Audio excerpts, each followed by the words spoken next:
Ian Walker. I mean, he's more Ghanaian than most Ghanaians, and he's been in Ghana now for how many years? 4 years. 4 years.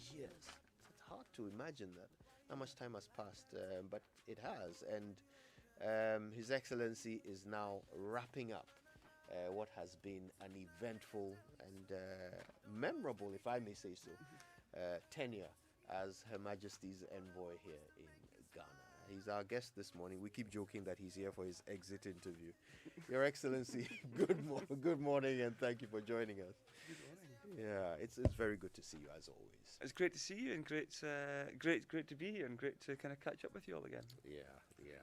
Thanks for coming. Now, just before we get into that conversation, let me remind you that COVID is still ravaging the world, and you really need to be as safe as you can be. So get yourself one of the best thermometer guns on the market. You'll get it from Kingdom Books and Stationery. This thing is really great. It's got precise non-contact measurement. It comes with automatic data hold, and then it does the auto power off thing.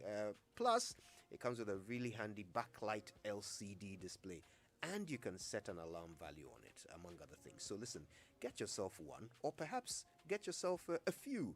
Buy in bulk from Kingdom Books and Stationery by calling 050 140 1050, or just go into any of their shops across the country, or their head office, which is at Osu Akweje Junction. Well, I'm sure you're watching your favorite television program on a flat screen HD TV. Did you know that you can get it in clearer and brighter high definition quality, which is 5 times better than standard definition? Get the new HD Plus decoder today from the nearest authorized dealer or any Electroland showroom nationwide, and enjoy the feely experience on your HD TV like never before. Visit hd-plus.com.gh or call 0242 439872 for more details.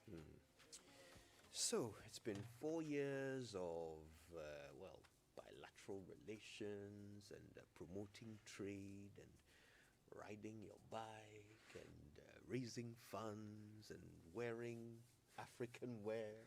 Yeah, I love your tie, by the way. Thank you very much. Yeah, 4 years. How's it been for you?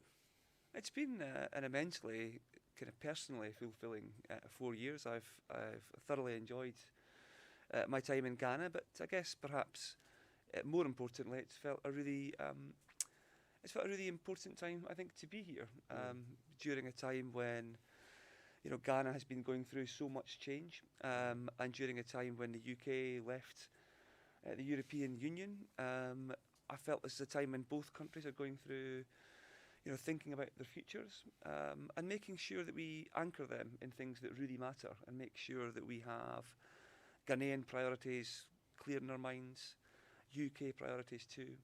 And in many ways, it's been, the fulfilling part of that has been working with so many brilliant people in Ghana, realising that as the High Commissioner, my job is in many ways to kind of broker and to try and bring people together. I certainly don't have all the answers. I wish I did. But the conversation has been really fascinating, and we've really focused hard on things around trying to bring more investment into Ghana, trying to create jobs, not as a sense of aid, but as a sense of actually we want the UK to be present here. And from the very many Ghanaians that I speak to, I think they want to see the UK here and UK companies investing here, but also the chance to export their products into the UK, and we've tried to do that as well. So it's certainly not been all about trade only, but that's been a big part of what we've been doing. And it's been a really fabulous 4 years. Seeing the country from end to end on the bicycle was a real treat, and it was great to see you on a bicycle, Kojo, at times. Yeah. And I'd like to have seen you on the bike a bit more. I'm not going to lie. Don't put money on it. But that was great. But yeah, as I said, I think it's as ever, it's always the people that make a difference, right? And that's what's been a real treat. When you started, I mean, you came in after somebody who was quite a character, His Excellency John Benjamin. What was your game plan, coming in? How did you intend, to carry out this role? And do you feel you've been able to kind of stick to your plan? Well, I always believe in whatever line of business or work that you are in is to always be yourself. So I was always clear in my mind that I'm not going to pretend to be someone else. I will be myself, do the job to the best of my abilities, and I hope I've done that. But I think that insofar as I had a game plan, that sounds a bit grand, but insofar as I had a game plan, I think I was always clear that, I've got many Ghanaian friends in the UK. In fact, one of my junior school friends is Ghanaian, lives in Accra now. But he's one example of thousands, if not tens of thousands, in fact millions, of the diaspora kind of community who are either Ghanaians living in the UK or got Ghanaian parents or whatever. And it was so clear to me that the diaspora is the powerhouse of all that is good about kind of UK and Ghana. A consequence of our history, of course, and not all of the UK Ghana history is a good one, but it's a real part of our history and a very positive one, I think.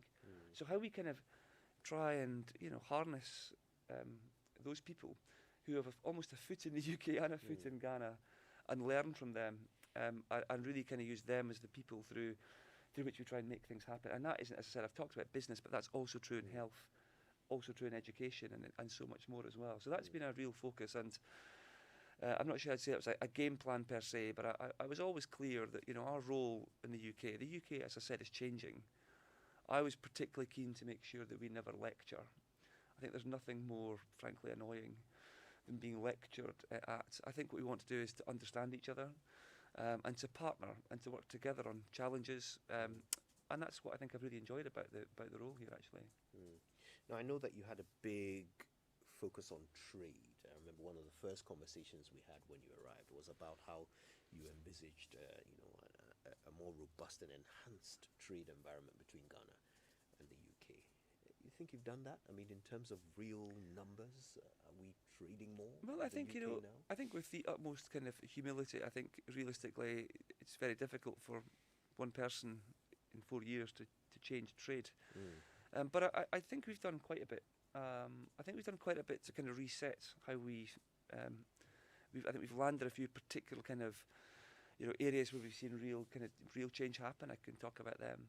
But I hope we've also kind of changed the nature of the conversation, principally through the creation of what we call the UK Ghana Business Council, which met for the 5th time last week, where we've managed to kind of really, I think, between us have proper conversations with the government here and UK governments about making sure that people have known for a long time the UK has been a big development partner. We've put aid funding into lots of areas, in particular in health and to social care.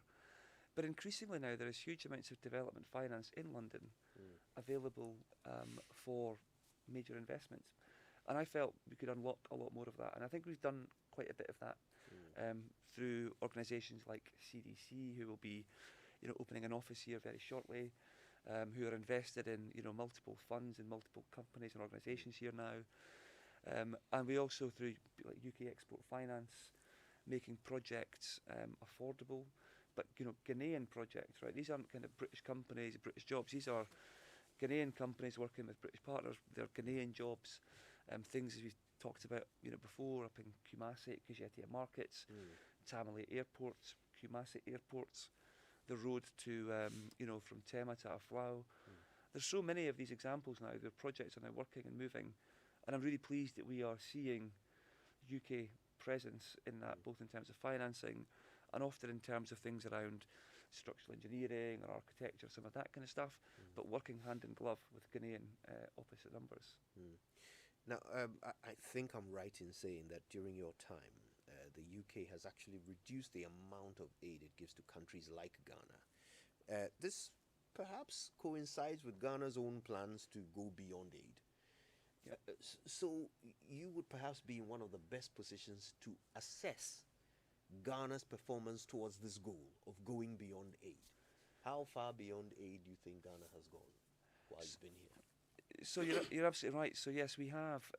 Ghana was a low-income country. It is now a lower middle-income country. It now, is or can be and will be starting to kind of finance all of its own costs. And I think it's doing, it's making real progress on that. But in terms of then what that means from a UK perspective, I wouldn't frame it in terms of us doing less. I think it's about us kind of almost donating less. It's almost about less grant funding. But what we're doing an awful lot more of is making sure that, for example, on finance, these big projects that you see across the country, they cost money. We know that interest rates are incredibly high here in Ghana. It almost stops these projects before they start. What we're trying to make sure is that by using, but we also know, I should say, that Ghana pays its debts. Ghana rarely defaults on debts. So our view is that as we work with Ghana, we do things such as, we have the UK government standing side by side or behind the Ghanaian government for some of those borrowings, so that it means that actually it makes the cost significantly lower. And I mean, you're dropping from kind of, 17, 18 more percent down to like 5 or 6%. You can imagine the difference in that is very significant. And we're doing that, it's not, the language gets in the way a bit. These aren't kind of donating, but they are patient capital that's slower. The purpose of it is focused on kind of development, it's focused on the longer term, growth within Ghana. So I think the nature of how we're doing it is slightly more complex than it used to be, but for me is a proper answer to some of the longer term challenges. In terms of how Ghana's doing, well, I say I don't sit here to judge, but I think there are, clearly COVID has been a disruptor for all of our economies in the last 18 months. But I think that when I hear the President talk about Ghana Beyond Aid, it's not really always just about the finances. It's about the mindset. It's about not having others tell Ghana what to do. And I think my mind is absolutely quite right. Why on earth should Ghana ever have anyone else telling them what to do? That is not right. But the key question for me then is how does Ghana get out of dependence? But we work in a globalised world, so we are interdependent. How do we make that work in Ghana's interest, in the UK's interest? And how do we make sure that, we, as friends, as partners, we work together on some of the biggest challenges facing the world today? And there are many. Now, this just occurred to me, and I know you'll be as candid as you can about this. Much as we're trying to go beyond aid, Ghana still, as a low income country, is lower middle income country, is still dependent on support, and so we recently saw a lot of kerfuffle around the president's trip to France, where he went to try and convince them to give us some debt relief, but he flew there in a very luxurious, ostentatious private jet, and it's raising questions. I want to know, how do partners like the UK feel? I mean, you've been here for 4 years. You've seen the things we spend money on. You've seen the things that government spends money on.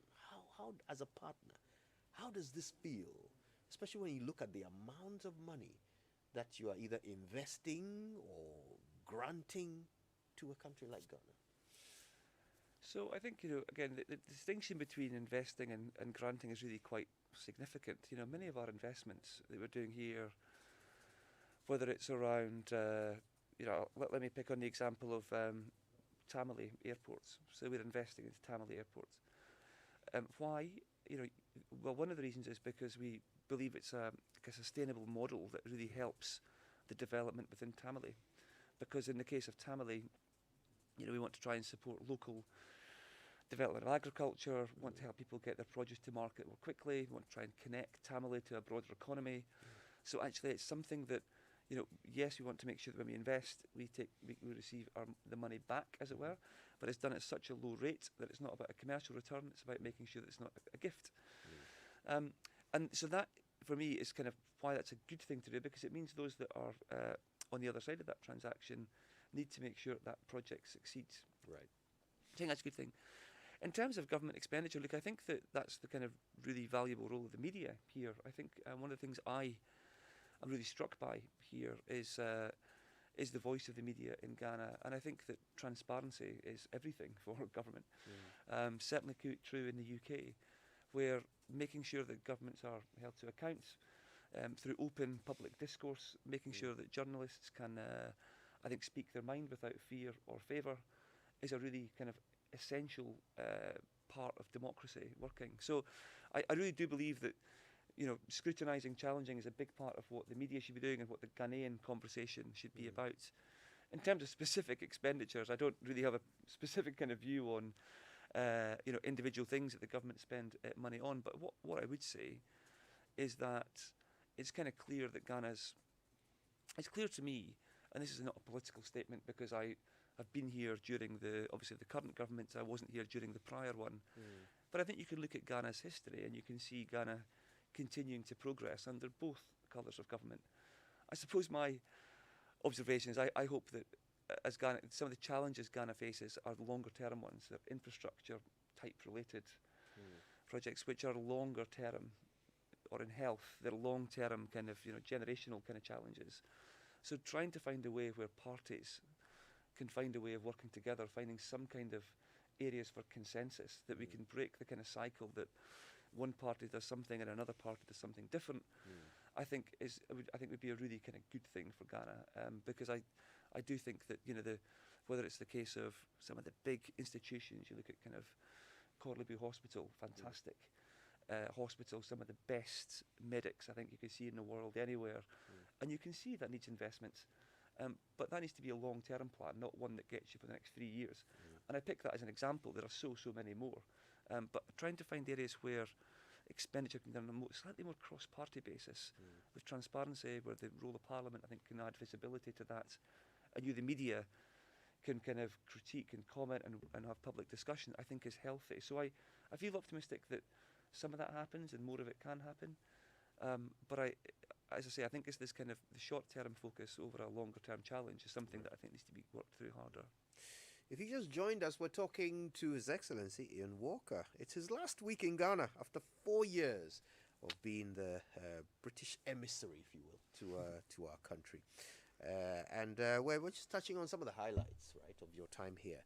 And one of them is definitely the Ghana Grand. I mean, that's going to be very difficult to forget, His Excellency rode a bicycle from the north to the south of Ghana, 1,000 kilometers in 10 days. Yeah. And I had the dubious privilege of tagging along and observing that. That was just one of the many things that you've done on the social front, just to, if you like, be inclusive, in our community, and also do some good with it. Tell us about some of these and what your best highlights will be, going away at the end of this But for those of your listeners with a keen ear, they will probably hear Scottish accents in how I speak, and you don't mean it. I think a little bit, and it's, I say that because when people think of the UK, they often think of London, and London's a fabulous city, but the UK is a lot more than London, and I think the same is true in Ghana. I think Accra is a fabulous city, but there is so much more to Ghana than Accra. And one of my real ambitions was to get out and about, frankly, on that cycle, and and to meet people. As I said, I think at the time, not to turn up with the flag car, not to turn up with all that protocol that I think can create a barrier between people, but to pitch up on a bike, and it's just a slightly more kind of, I think, a slightly more human way. You bump into people, well, hopefully not literally. You bump into people, and they're much more open, much more you can chat about stuff, hear about what's happening in their communities. I think the highlight for me, it's hard to pick one. I mean, as I said, seeing you on a bicycle was a highlight when the cameras came out. Now that was a real highlight. But I mean, there were so many. I think one of them was being in Salaga. There was something about Salaga for me that I don't know. It just felt. It's often trite. It sounds trite to say it, but Ghanaians truly are famous, I think, for the kind of welcoming nature, the warmth. It's true across the country. Seriously, I really feel that. Particularly true in Salaga. We turned up in Salaga, and I remember we played football with the local kind of community. I was pretty tired, I must say, after getting off my bike, but that was a great game with some of the local schools, and some of the adults played. And then, meeting with the Gonja King that evening and hearing about, what he's trying to do in Salaga, and this kind of real sense to me, and it's an example that stuck with me about, I don't know how much people in two things actually I should say. Firstly, how much many Ghanaians have actually not travelled or experienced bits of their own country. That was really eye-opening to me. Yeah. Secondly, the kind of diversity of the kind of landscape in the whole savannah region. It was absolutely beautiful. You know, kind of all these kind of beautiful coloured birds, the kind of the lay of the land. So much it was stunning, but it was the people that was striking, and the stories and the history and the culture, and the stories of Salaga. And I obviously know about, having read about it before I went, about the the slave trade kind of element that was in Salaga and the wells in Salaga, and whilst the kind of combination of that history and tourism feels unusual, I kind of think that when I hear people talking about tourism in Ghana, I think places like Salaga are a great example to me, where it doesn't require lots of money, because actually it's the richness of the story, it's the heritage, it's the culture.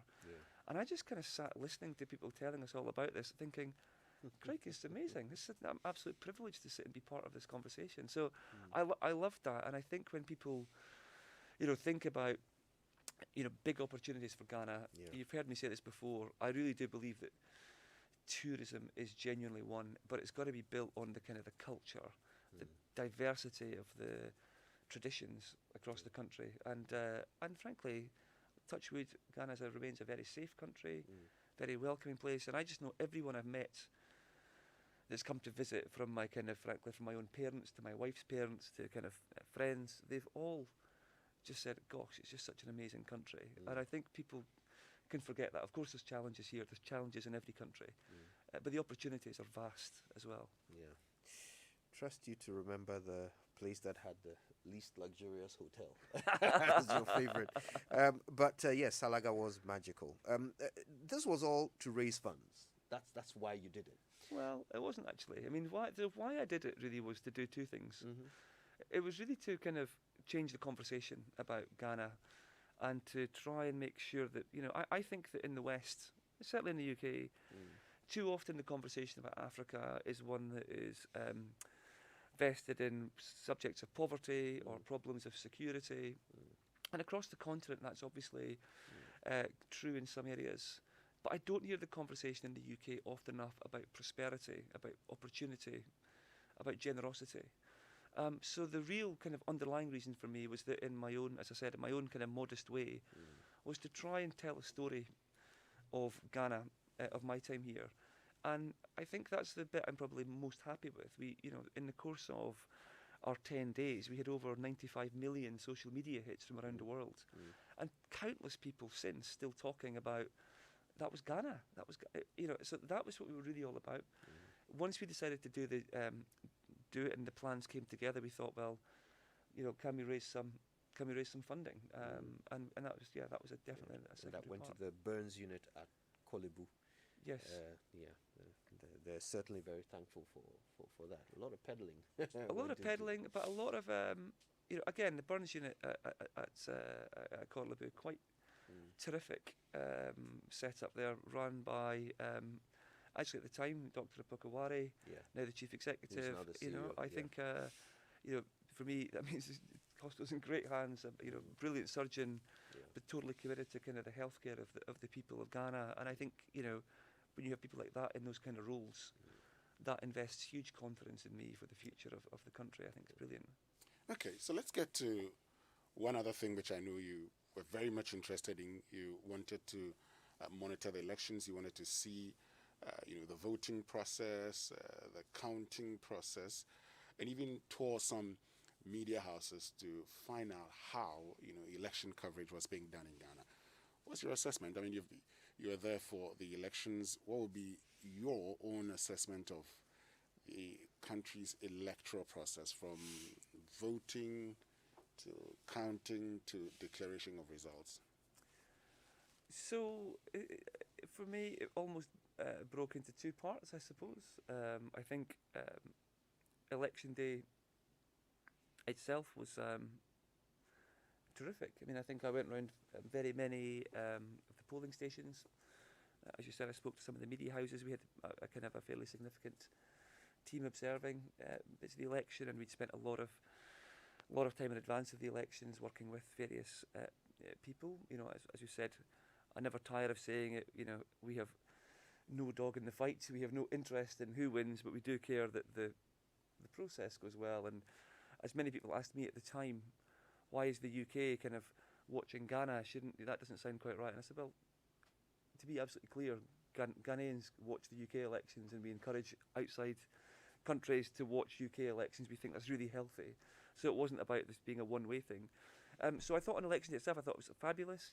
There was a real kind of safety, security, participation in the elections themselves.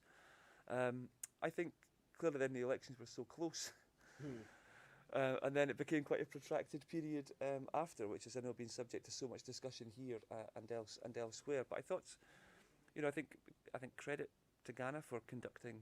Clearly I know there was 5 deaths, and that's any death is one too many. It's terrible for the family and terrible for all those that are affected, for sure. I think that with those exceptions, it was a broadly safe election, and I think credit goes to many people for that coming to pass, actually. But clearly, I think the next big election, 2024, it does feel like the scene is set for a very big election in 2024. But I know you went to, so for the collation centres that you went to, I mean, for the polling stations where counting was being done, going through that process, what was the experience? I mean, counting, you saw the political party agents. Was there anything that caught your attention? You're like, oh, this is something I haven't seen before. Not so much things I hadn't seen before. I think obviously, as you said, watch the results coming in the polling stations. A few of them, obviously, couldn't get round that many. Went to a few of them, and then, as you say, then onto the collation centres where we could see kind of some of those results coming in, and then onto the HQ after. So I think for me, I think it was useful to kind of see and monitor it. You've seen all the various reports that have come out after it about things that I think people thought went well, things could be done better. I mean, I think for me, if there was one thing, if I was to say one thing I think that could be done better next time, I certainly feel that when it comes to the Electoral Commission and Electoral kind of Commissioner, I think that clearly the nature of that role is one that's subject to public scrutiny and political scrutiny. I think that's understandable, but I hope that we see less personalised attacks on the Electoral Commissioner as a person. And I say that because people may disagree with what is being done, and that strikes me as must be kind of right to make those arguments clear. But I think that Ghana, as a respectful kind of country, should find a better way of having that dialogue. And I say that not just with respect to the current Commissioner and any criticism of any particular party, because I know that in 2016 the same thing happened with a different female Electoral Commissioner, again from the other side. And I think that, I know Ghana's passionate about football, but for me, when the conversation is only about the referee, there's something wrong with the game. So I really hope that as people stand and pause and take reflections on things, people realise that the outcome of making sure that the Commission and Commissioner are held to account must continue, but the way of having that in a way that's respectful and that kind of really does focus on the kind of outcomes, I think is something that I would like to see from a distance. But again, I'm not Ghanaian, they're not my elections. There were very many positives, I think, that came through in the elections, and I think many people deserve a lot of credit for that. Right. This is the last thing I think we'll touch on before we let you go, and it's this. There is a current, ongoing debate. I'll call it a debate about LGBTQ plus, and I know, knowing you personally, I know it's something you've paid attention to. I think perhaps this would be our best opportunity to hear from you what your view is on this ongoing LGBTQ palaver in Ghana. Well, I mean, it's clearly been a hugely kind of challenging subject for people in the country. I think, from my perspective, I feel that there is maybe the example to me again of the nature of the conversation, I think, can be improved. I think that there's a tendency to think that when, for example, I speak, then the debate becomes focused on what do the Brits think? These are the Brits that are imposing values on Ghana, and I just pause and think that's just palpably nonsense. These are questions for Ghana, about people of Ghana, and about tolerance. I think in this kind of country, and I do think it's about tolerance. I think if I think of what is kind of Ghana's global reputation, it's for one of warmth, it's one of welcome, it's one of if you think of what's Ghana's democracy for sure. But interfaith tolerance, Ghana is kind of off the charts, incredibly, absolute reference points. But yet, for some reason, on this subject, it brings out a very intolerant discussion. And people tell me that's because of Ghanaian culture and it's because of the Christian beliefs and so on. And like I say, there's a conversation that needs to happen in Ghana about it. And first of all, I would say that I hear too many people saying, I'm not prepared to talk about LGBT. And I think that's unfortunate. Why? Because actually, in some of the cases that have been in the media recently, yes, they're kind of got a heading of LGBT, but actually they appear to be more questions of things like freedom of assembly, questions of freedom of speech. And if no one's prepared to talk about it, and if it's going to be a taboo subject, then it just means that a whole kind of debate is then not embraced and not kind of considered. I also think some of the tone of debate, candidly, from actually, examples of members of parliament, one member of parliament, I think really surprising for me. I would never expect to hear that kind of conversation in the UK, candidly. It's not, Ghana's a different country, Ghana sets its own rules. Which one are you referring to? So I think the threat that was made against the diplomat is an unhelpful one. And I think but why? Because I just think it shows a sense of intolerance that's okay. If that's okay, that is not. I'm just surprised as I reflect on things here. So for me, I think. What do I think? Ghana is a part of the. Part of the global community. Of course, makes its own laws. But I do think that when I think of what I'm seeing from the UK, I'm seeing many of the Ghanaian diaspora in the UK, many prominent people now talking about why is LGBT such a big thing? And my reflection, I suppose my real reflection on LGBT is like, why is it such a big issue here? I mean, there are so many challenges in Ghana, so many opportunities, but yet all of the conversations about LGBT, where is the conversation about, big questions about what Ghana's doing in the next kind of few years, the kind of big policy priorities? Part of me wonders at times when I hear some politicians talking about it, if it's a distraction to talk about that instead of something else. So I think that I'm not sure my voice is helpful in this debate. I truly believe it's for Ghanaians to engage with, but I see it firmly through a lens of tolerance. Your Excellency, I can't believe how fast time has flown. I actually thought we had a lot more time together, but clearly we don't. And we do have to say a big thank you and a very sad goodbye to somebody who came in, was himself, certainly embraced Ghana, and has left a mark in his own quiet, calm, mild-mannered, if you don't mind me saying so, way. And we will certainly remember you, Your Excellency. Thank you very much. Well, thank you, Kojo. And I think whilst I'll be leaving Ghana, and of course, a sense of mixed emotions, I will of course feel a degree of sadness with me. I genuinely feel it's been such a big part of my life, of my family's life, that I don't think we kind of close the door and then kind of and move on. I think I'd hope to find a way of kind of working with Ghana, supporting Ghana, whatever it is I do in the future. And obviously I have very many friends here, and look forward to watching Ghana's, I hope, kind of continued progress. I see no reason that shouldn't be the case. I really hope I can watch and see Ghana continue to grow and prosper. Yeah, you're welcome back anytime. By the way, on behalf of the people of Ghana, I'm confident I can say that. Welcome back anytime. Just don't bring a bicycle. We won't ride. His Excellency Iain Walker was our guest this morning on the Super Morning Show. Just before we go, though, thanks for all of your text messages. They were brought to you by Glycocritical Illness Plan, GSIP. It's in your best interest to survive.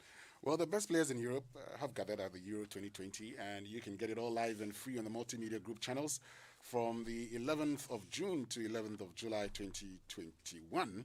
Join us on Joy Prime and Adom TV for live matches and update shows on television, and get live radio commentary on Inshira FM, Love FM, Asempa FM, Adom FM, Joy FM, and Hits FM. 24 participating teams, 8 country venues, and 1 trophy. It's a festival of European football from the 11th of June to 11th of July 2021, live and free on your TV and radio. Remember, the Multimedia Group is the home of Euro 2020, and you can watch it live and Philly on Adom TV, Joy Prime in HD on the HD Plus decoder, because the HD Plus is the HD experience partner for Multimedia The Zeros. And the coverage is brought to you by Betway, Azar Group, Nivea, MTN, DBS Industries, Club Bear, Allianz Life Insurance, CD Low Price Masters, Zero Plus, and Macdan Group. Right, if you're going to do anything today, let it be these. Wash your hands frequently and carefully with soap and water. Rewash them several times a day, especially after touching anything, including your phone or laptop. Use hand sanitizer when you can't wash your hands properly. Wash fresh groceries. Clean and disinfect surfaces like countertops, door handles, furniture, toys, laptops, mobile phones. Do it all with alcohol-based disinfectants. Thank you, and thank you so much for tuning in on this Tuesday morning. We're so grateful. We're back tomorrow with more. We leave you in the hands of DJ Ubeti, who will then naturally merge into the 10 o'clock bulletin with Mama Biuso Abwaji. We know the dream is big. We know the passion gets you going, and you have the potential to make great strides. The Chartered Institute of Marketing, Ghana, has always been an avid supporter of industry excellence and innovation. This is why we are excited to announce the CIMG Professional Marketing Qualifications. CIMG has designed practical courses to help you make that dream a reality.